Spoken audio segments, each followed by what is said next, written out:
చాలా గింతలు ఉన్నాయా?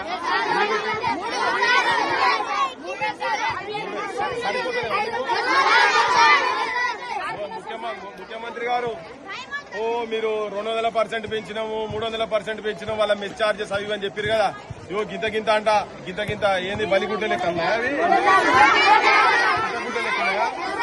పిట్టగుడ్ల బలిగుడ్డ పిట్టగుడ్లు వచ్చుకున్నాయట. అవి పిట్టగుడ్లు వచ్చుకున్నాయట. 3 పెడుతున్నట. మరి అవి 3 ఇడ్లీలు కూడా అట్లే పెడుతున్నట.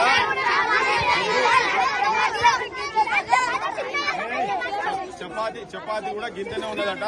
పిల్లలు చెప్తున్నారు బా ఇది కనికరం తెచ్చుకోరు పొద్దున మీరు కదా.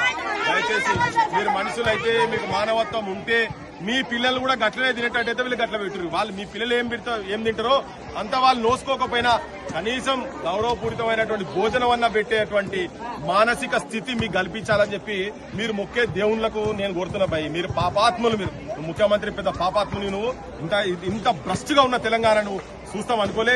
నీ నుంచి అయితే ఇటువంటిది ఎక్స్పెక్టే చేయలేదు నీ నుంచి. కానీ నువ్వు చాలా అష్ట దరిద్రంగా పాలన చేస్తున్నావు. నువ్వు బయట మాత్రం చాలా పోజులు చెప్పుకుంటా పొగనాలు కొట్టుకుని మాటలు మాట్లాడు. వీళ్ళకి సరిపోయిన కడుపు నిండా బువ్వ పెట్టు మంచి చదువులు అంది అంతే కదా.